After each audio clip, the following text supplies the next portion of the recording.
So, beta, how are you? Fine. So, today, in our next lecture of electromagnetic induction, we want to discuss different methods to produce induced EMF. Last time हमने discuss किया कि why induced EMF is developed. और इसमें हमने क्या find out किया कि induced EMF will be in the circuit due to change of magnetic flux linked with it. तो दैट मीन्स अगर हम किसी तरीके से भी मैग्नेटिक फ्लक्स चेंज कर देते हैं तो उससे इंड्यूस्ड ईएमएफ प्रोड्यूस हो जाएगी. यही सीखा ना.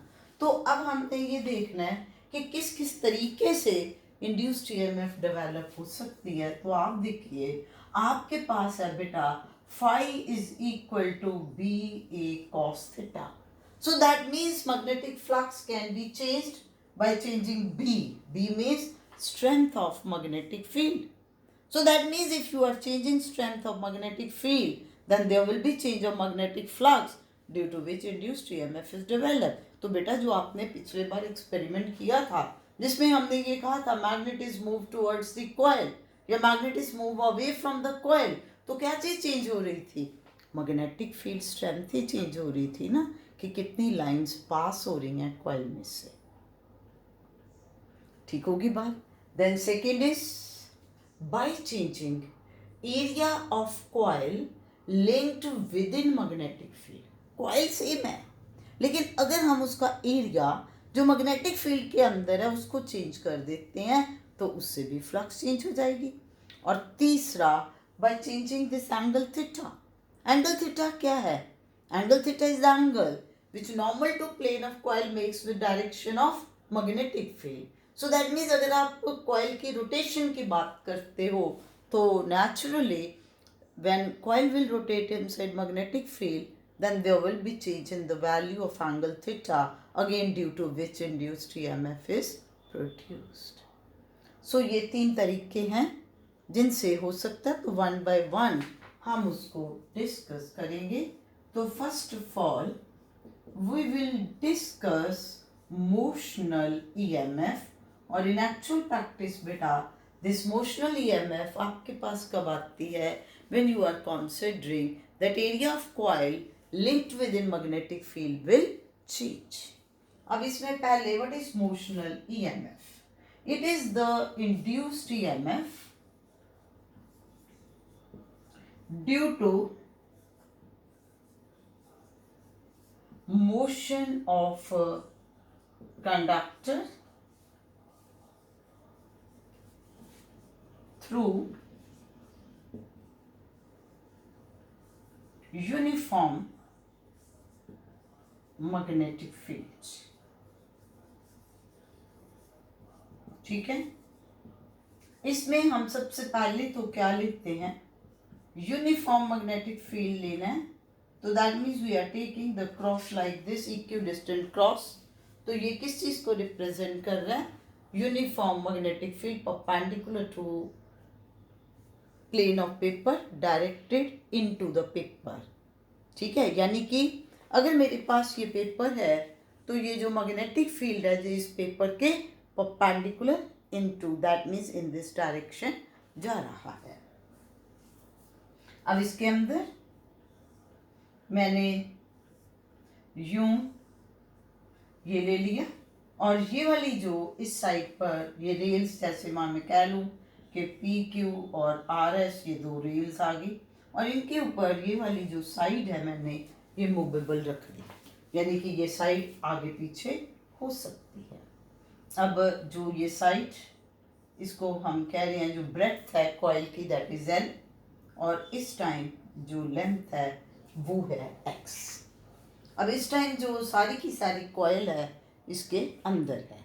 अब इसमें देखिए आप पहली चीज कि मैग्नेटिक फील्ड जो है that is perpendicular to the plane of coil और इस टाइम पर लेंथ क्या है कॉइल की x, ब्रेड्थ क्या है l.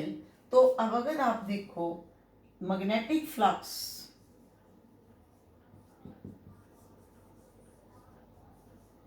linked within coil,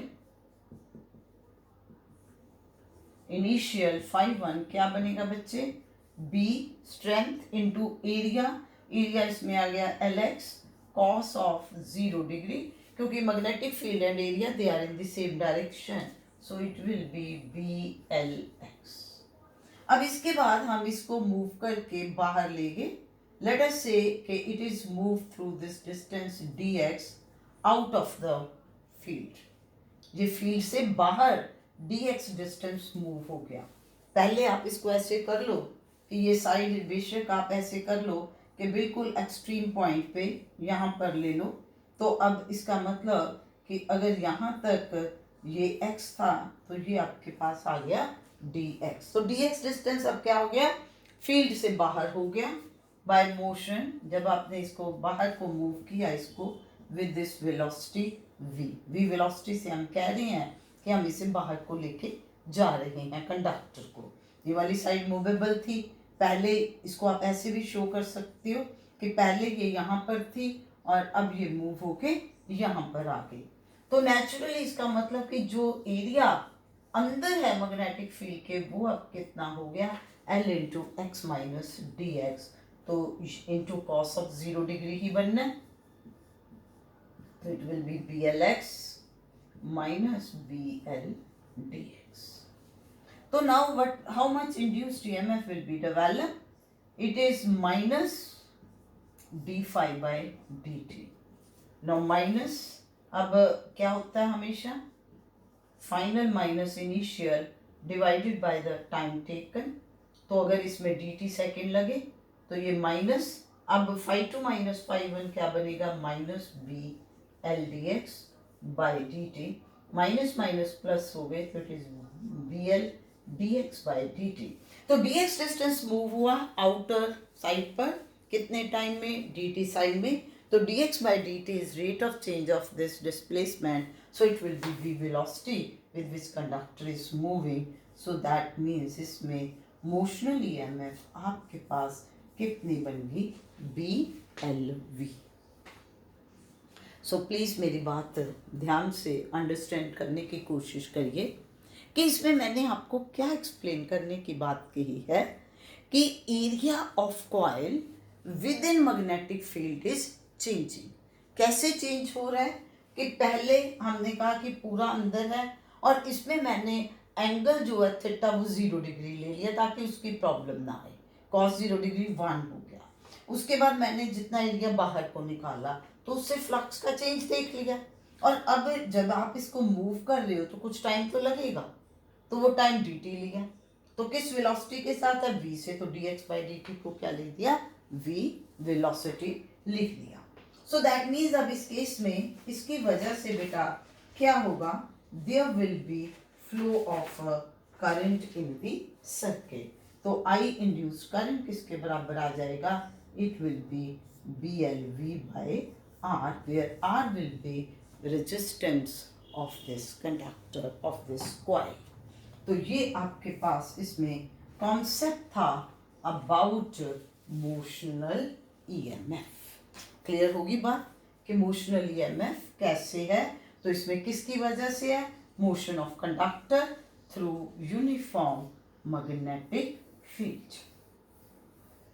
अब इसी को आगे, इसी चीज को अब आगे देखो कि ये तो हो गया कि इस तरीके से हमने इसमें कहा कि मोशनल ईएमएफ प्रोड्यूस हो रही है, तो ये आपके पास आगे की कितनी प्रोड्यूस होगी। अब इसमें क्या चीज है जो ध्यान देने वाली है कि इसमें बच्चे एल साइड वो वाली साइड है जो कि चेंज नहीं हो रही। मान लो मैं कंडक्टर को जरूरी थोड़ा इधर कोई मूव कराना, इस साइड पर मूव करवाती, अगर इस साइड पर मूव करवाती तो फिक्स कौन सी साइड रहनी थी, ये वाली साइड रहनी थी। तो जो साइड फिक्स रहती है आपने वो ही इसमें उसके अकॉर्डिंगली जो है बेटा वो लिखना, ठीक होगी बात। अब आपको नेक्स्ट इसमें मैं इसी में ये कहती हूँ कि what is expression for the external force, expression for the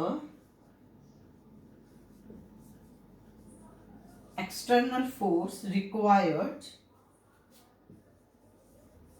to move conductor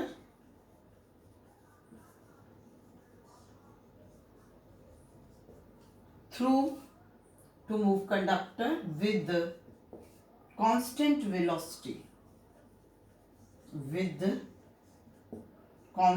velocity perpendicular to uniform magnetic field.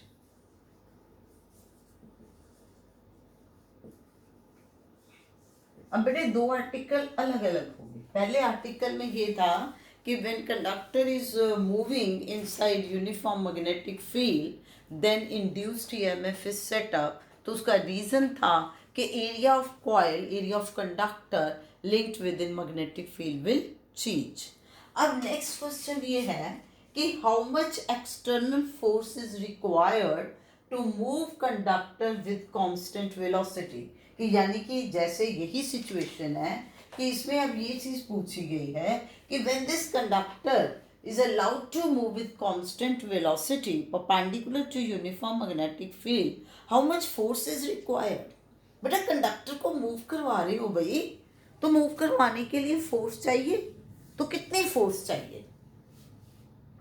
अब वो पता कैसे लोगे आप, इस तरीके से लोगे बच्चे कि जैसे हमने इसमें ये फाइंड आउट कर लिया कि induced EMF developed is BLV.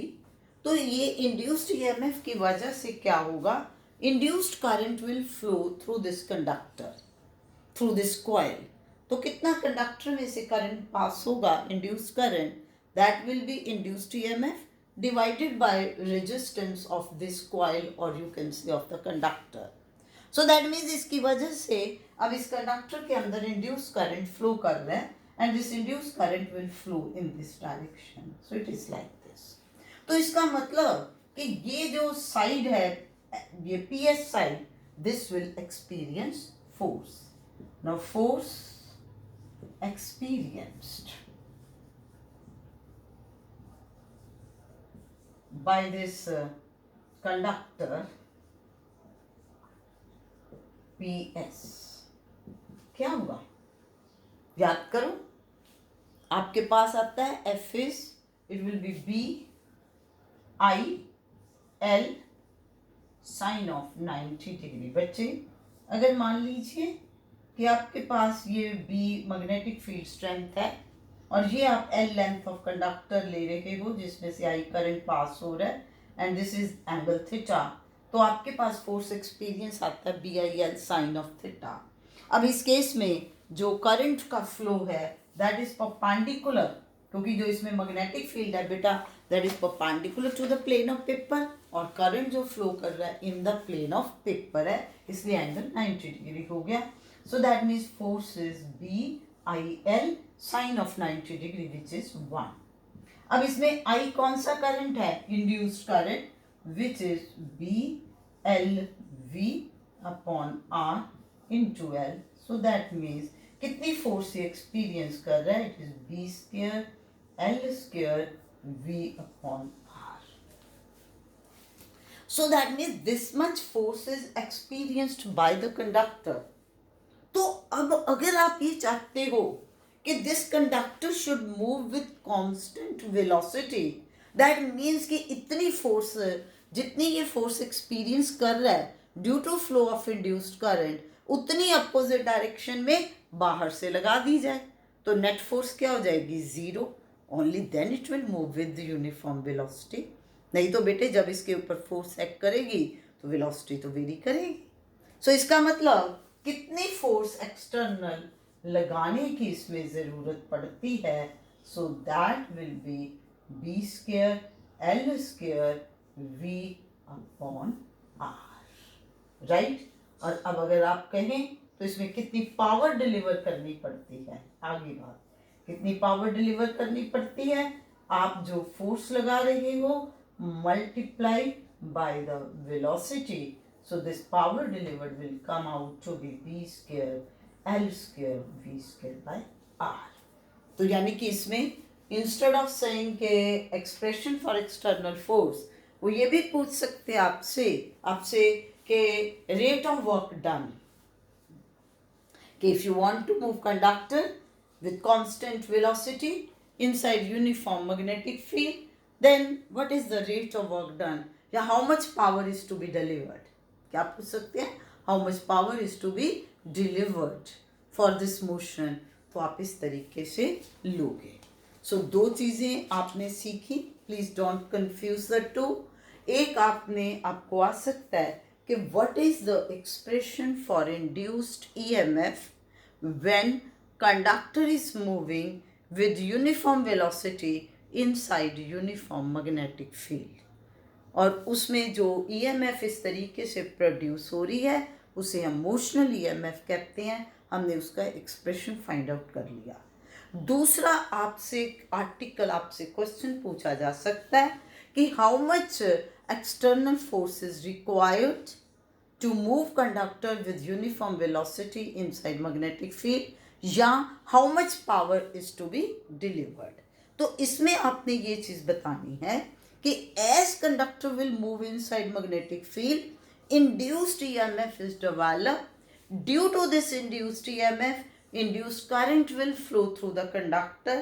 Now this conductor is inside the magnetic field and current is flowing through it, so it will experience force. Now if that force is to be balanced, which is due to induced current, so we have to apply the same amount of external force in opposite direction. तो external force की वहाँ से आपके पास expression आ गया. And now if you have to consider calculate power delivered, तो आप क्या करोगे, you will multiply your force with velocity. तो इस तरीके से आपके पास ये आएगा.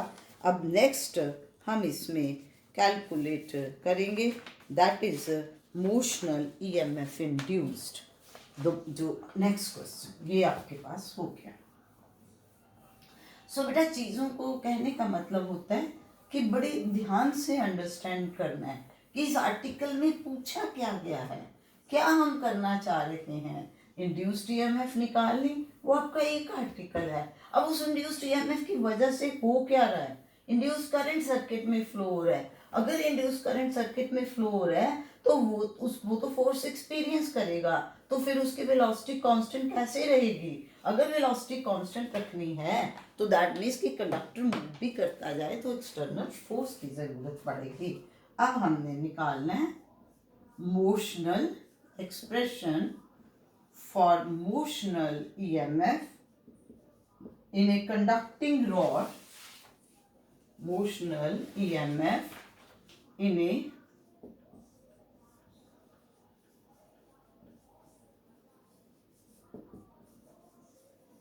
conducting rod rotated in magnetic field.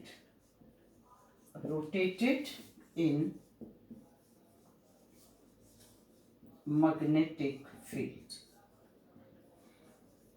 अब क्या मीनिंग है इसमें ये है भाई, पहले तो आपने उसी तरीके से मैग्नेटिक फील्ड ले लिया, uniform magnetic field perpendicular to plane of paper directed inward. और उसके बाद मान लीजिए कि आप ये रॉड ले रहे हो P Q of length L. ये रॉड कहाँ है, this rod conducting rod is inside the magnetic field. अब ये क्या कर रही है rod, now this rod is rotating with uniform angular velocity omega. मान लीजिए it is rotating in anti-clockwise direction. तो कुछ देर के बाद अब ये रॉड जो है इस जगह पर पहुंच गई, reaches to this point Q dash. तो नेचुरली जब ये Q dash पे भी पहुंचेगी तो ये L ही होगा. तो ये एंगल बेटा इसके अंदर जब ये Q से Q डैश पहुंच रही है, so then this angle comes out to be theta. तो अब आप इसमें देखिए, तो हमने इसमें यही देखना है ना कि भाई फ्लक्स कितना चेंज होगा, लेना तो वही चीज है. तो अब पहले मैं ये देख लूं कि how much flux is linked with in this, कि इतने एरिया में कितना फ्लक्स लिंक्ड है. तो दैट विल बी बी. और एरिया, अब मैं एरिया कैसे लूँगी? तो naturally you have to take consider this area. हैं, कितना एरिया है ये जो आप ले रहे हो? शाबाश, कैलकुलेट करिए। तो ये कितना एरिया आपके पास आ रहा है बेटा, ये बताइए ज़रा मेरे को। How much is the area in this case?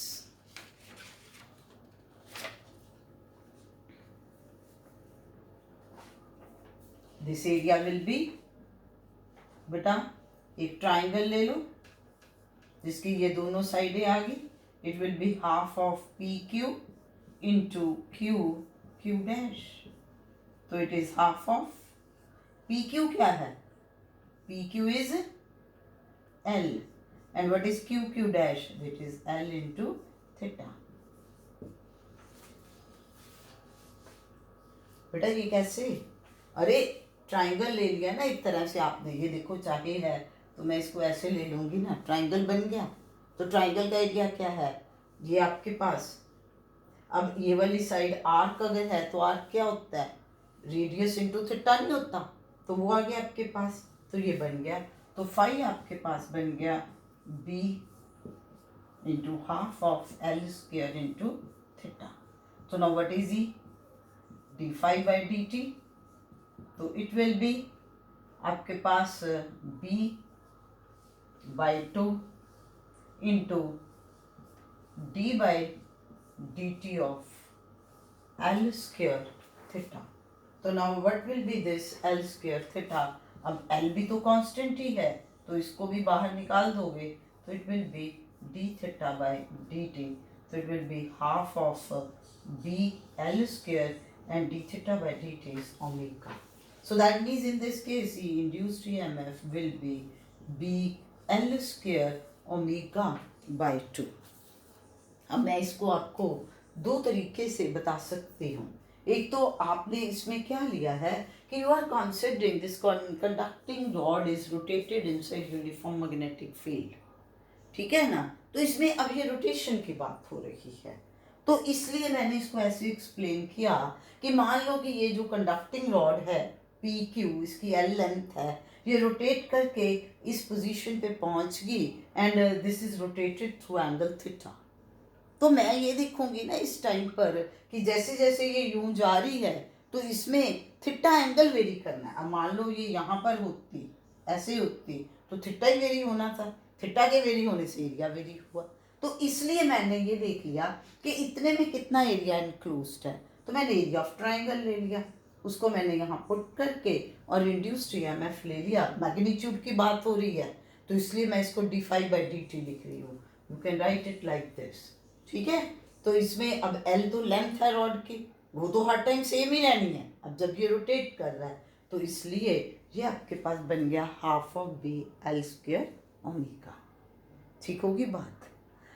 अच्छा, अब इसमें जैसे अब ना व्हाट विल बी, अगर मैं इसको बजाय की ओमेगा एंगुलर वेलोसिटी के, मैं आपको ये कहती हूँ कि conducting rod is rotating inside the uniform magnetic field with linear velocity v।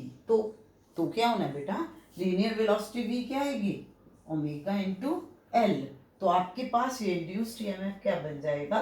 Half of B L into L omega, यानी कि 1/2 VLV। ठीक है? अच्छा, अब इसका मैं देखो कि हमने ये इस तरीके से, मैंने पूरा आर्टिकल आपको करके दिखाया, पर मैं इसका दूसरा आपको सिंपल तरीका बताऊं कि आप एक चीज देखिए कि तुमने ये सिचुएशन ली थी, है ना? आपके पास यूं है ये रॉड, अब इसमें एक ये पॉइंट है, एक ये पॉइंट है, अब हर पॉइंट मूव कर रहा है। अब एक्चुअली जब ये जा रही है, रॉड यहाँ जा रही है, ये पॉइंट यहाँ चला गया, ये पॉइंट यहाँ चला गया, ये यहाँ चला गया, ये यहाँ, हर पॉइंट मूव कर रहा है ना। तो जो पॉइंट यहाँ पर है उसमें तो कोई मोशन नहीं है ना, और इसमें मैक्सिमम है। तो इसका मतलब यहाँ इंड्यूस्ड ईएमएफ कितनी हुई? 0। यहाँ कितनी हुई? BLV। तो इसका मीन ले लो, कितना बनेगा? Half of BLV। है कि नहीं? कि सेंटर में तो है नहीं, 0 है, और यहाँ पर मैक्सिमम में BLV है, तो दोनों का मीन क्या बनना है? 1/2 BLV। ये आपको मैं इस तरीके से बेटे कोई भी न्यूमेरिकल प्रॉब्लम दे सकती हूँ कि मान लीजिए साइकिल का पहिया मूव कर रहा है। अब जब साइकिल का पहिया मूव कर रहा है, ये देखो ऐसे मूव कर रहे हैं ना, तो वो क्या कर रहा है, रोटेट कर रहा है, और उसके ऊपर इंड्यूस्ड ईएमएफ डेवलप होगी। क्यों? अर्थ के मैग्नेटिक फील्ड की वजह से होगी ना। तो उसमें अगर आपसे ये पूछा जा सकता है जाए तो आप किस तरीके से करोगे? जब साइकिल का पहिया मूव कर रहा है, जो उसके स्पॉक्स नहीं है, कैसे होता है, ये सेंटर है, ये तारे जिनको आप कहते हो, ऐसे है ना इस व्हील पे, तो इसका मतलब यहाँ और यहाँ ये, इसमें आपके पास इंड्यूस्ड ईएमएफ आ गई। कितनी बनी? Half of BLV। हर एक तार में, हर एक स्पोक में इंड्यूस्ड ईएमएफ डेवलप होगी सेम अमाउंट की, और टोटल भी उतना ही बनेगा। क्यों? Because all these are one at this point, one at this, that means all are in parallel, और पैरेलल में क्या रहता है, वैल्यू रिमेन्स द सेम। तो इस तरीके से आप इसको आगे न्यूमेरिकल प्रॉब्लम में भी यूज कर सकते हो। तो आज आप क्या सीख के जा रहे हो इस वीडियो में? आप सीख के जा रहे हो concept of motional EMF. Motional EMF का कॉन्सेप्ट कब आ रहा है आपके पास? When you are considering that conductor is moving inside magnetic field in such a manner that area linked within magnetic field is changing. इसमें जो कॉज हो रहा है वो क्या है? Variation of area. ठीक है ना, एरिया वेरी कर रहा है, जिसकी वजह से इंड्यूस्ड ईएमएफ डेवलप हो रही है, और इस इंड्यूस्ड ईएमएफ को मोशनल ईएमएफ कहते हैं। इसकी वैल्यू है BLV। B इसमें है uniform magnetic field strength, L है length of conductor which remains fixed inside the conductor, and V is the velocity with which conductor is moving। और अगर आप एंगुलर लेते हो तो B को क्या लिख दोगे? L omega. और जब रोटेट कर रहा है उसमें मैंने आपको समझा दिया कि हाफ क्यों आ रहा है। क्लियर? So thank you. तो आप क्या करोगे? Like, share and comment. Okay, bye.